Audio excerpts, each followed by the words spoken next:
Testing our bodily threshold to extreme temperatures is all the rage right now, whether that means sweating it out in an infrared sauna or taking the plunge into an ice bath. Everyone is testing the limits of comfort.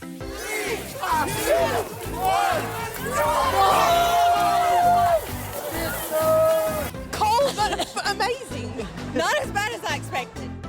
I think part of the fad has to do with getting back to basics, using nature to heal rather than medicine. But does it provide any health benefits? Or is it just for bragging rights? Can it be downright dangerous? I saw Kristen Bell post an instructional pool plunge video on Instagram the other day. Take a listen. I'm going to show you this awful little adventure I'm testing out. Morning cold plunge. And it's brutal. It's absolutely brutal, but you know that no part of your day will be as awful as that. So I gave it a try in my friend's pool, which was 55 degrees. Now, I'm not going to lie, it was pure torture. But Kristen Bell was right. The rest of the day seemed a lot easier in comparison. I'm meteorologist Emily Gracie, and you're listening to Off the Radar, a production of the National Weather Desk. On the show, we dig deep into topics about weather, climate, the ocean, space, and much, much more. Our goal is to help you better understand the weather and to love it as much as we do.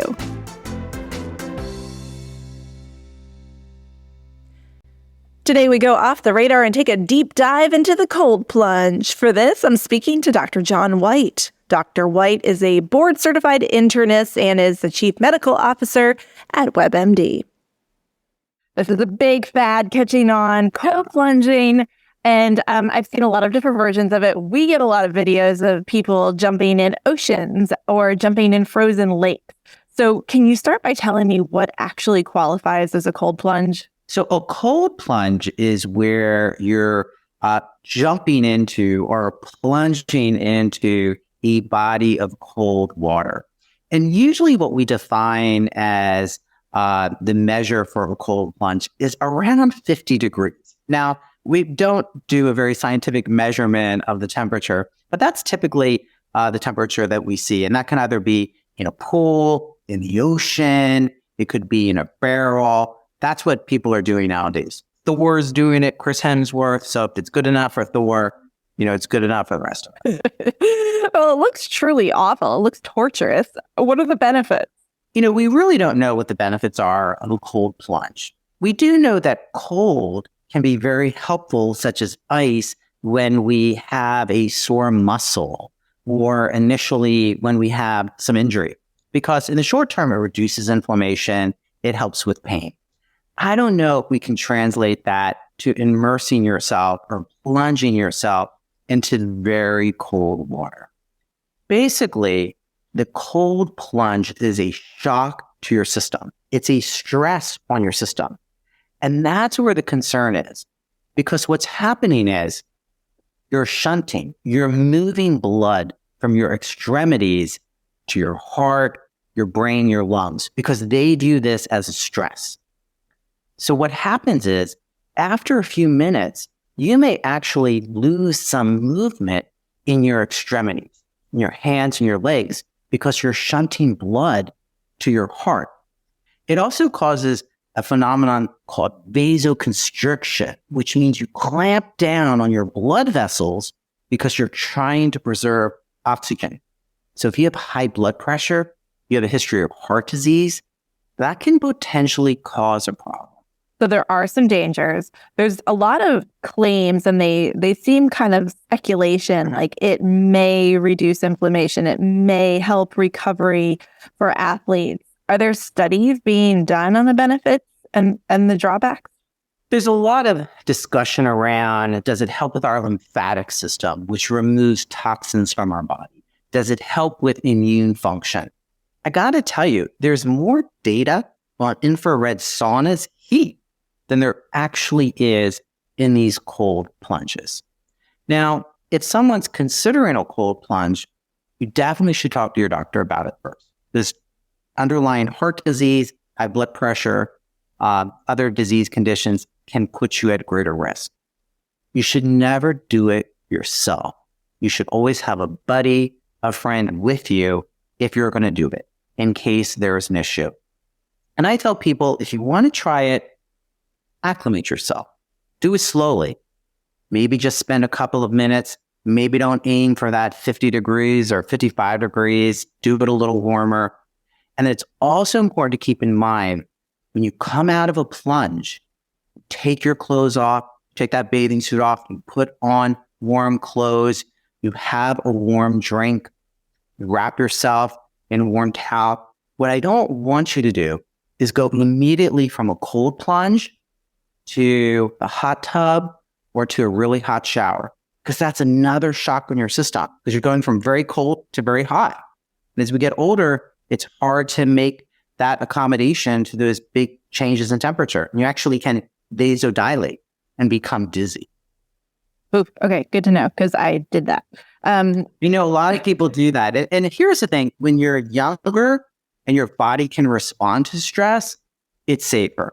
My concern particularly is for those people that are on medications, that are older, that really aren't, very fit in terms of they're trying to make changes and they may see this as a way to help. It could, but you should talk to your doctor about it and do it slowly. I've also heard that when you do plunge, it's a good idea to go up to your neck.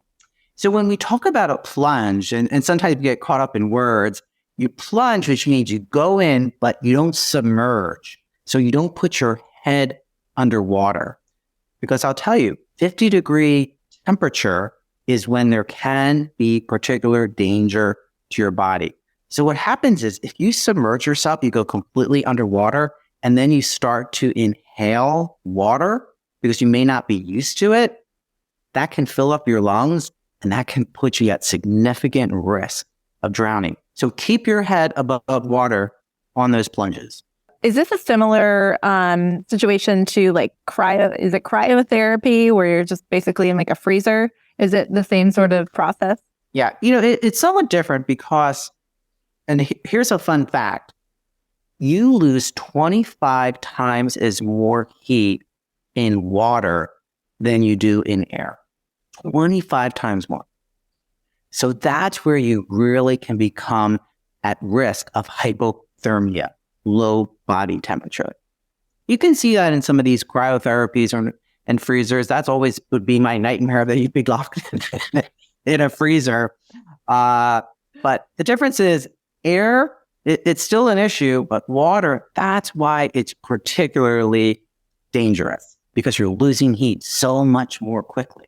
Is it a good way to start with maybe just like turning your shower cold for 30 seconds to refresh? A good way could be making a shower cold. People don't like cold showers and then they want to do a cold plunge.